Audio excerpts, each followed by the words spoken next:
Part 5, governance. Governance is based on the agency problem. As we've seen, limited companies are separate legal entities from their owners. Shares are issued to the owners of the company, hence they're called shareholders. Directors run the company on the shareholders' behalf. Sometimes the shareholders can be playing the role of directors, although this is uncommon for large organisations, and I think you should assume that it doesn't happen for the purposes of questions. The agency problem is this: the agent-principal relationship.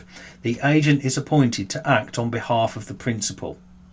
Examples of these relationships include politicians and voters. The politicians act on our behalf, don't they? They should anyway. But more importantly for us, directors and shareholders. The shareholders appoint the directors to act on behalf of them. The problem that we have is sometimes the agents, the directors, act in a way that benefits themselves to the detriment of the principal being the shareholders. The directors should run the business for the benefit of the shareholders, maybe they don't. This lack of congruency, which just means a lack of similarity or convergence between the agent and principals, creates the agency problem. Corporate governance is the way to help resolve this problem. Question that we've got here is probably one that you wouldn't be asked, but I think it's quite a good one just to summarise. How does the agency problem link with financial reporting?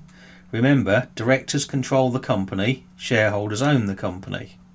The link is the shareholders may use the financial statements to determine the effectiveness of the directors. The directors are the agents acting on behalf of the shareholders. The directors may try to inflate results artificially in order to increase their perceived effectiveness, in order to create the illusion that they're doing a better job than they actually are. Therefore, financial statements and reports need to be prepared accurately in order for them to be of value for assessing performance. So that's how the agency problem links with financial reporting. Shareholders, principals, directors, agents. Corporate governance was mentioned on a previous slide very briefly. Corporate governance is simply the way in which companies are directed and controlled. The aims of corporate governance are to make sure that the agency problem is managed. The company is run for the benefit of the shareholders. You're going to hear transparency and accountability a lot, a clear process. Everybody knows what they should be doing. Improved transparency and accountability, consequently reduced risk. There are two ways of producing a set of guidelines for corporate governance. You can have a principles-based approach, where there's a broad series of basic principles that you're supposed to comply with. If you don't comply, you have to explain why you're not.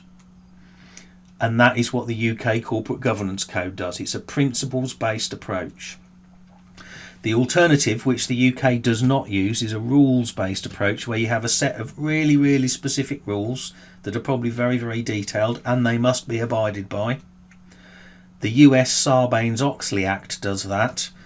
We're not saying that one is better than the other, we're just saying that they're different.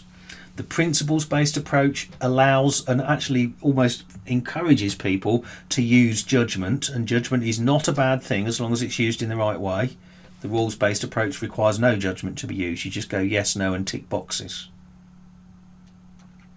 The UK Corporate Governance Code, the basic principles are as follows. I think that if you know what the basic principles are, that's enough, just the sort of major headings here. There's guidance over board leadership. A successful company is led by an effective board that establishes a strategy and ensures that the necessary resources are there in order for the company to actually operate that strategy. There needs to be a division of responsibilities. The board should include a combination of executive and non-executive directors. There should be a clear division of responsibilities between the leadership of the board and the leadership of the company's business. Executive directors are involved in the day-to-day running of the business. Non-executive directors have a degree of distance, a degree of autonomy, and they're acting much more in the role of advisor. Board composition. People appointed to the board should go through a formal vetting process, should be subject to formal, rigorous, transparent procedures, and an effective succession plan should be maintained. In other words, you should always be sort of anticipating people that might be leaving and trying to replace them, rather like a successful football team, looking at who's getting on, who's aging, who they're going to replace, what they're going to buy instead.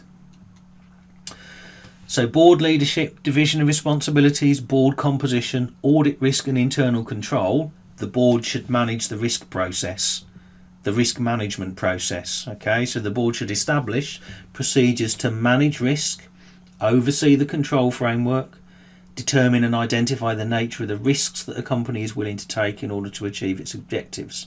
So identify and monitor and control the risks. Remuneration, how the board gets paid. Remuneration policies should promote long-term sustainable success.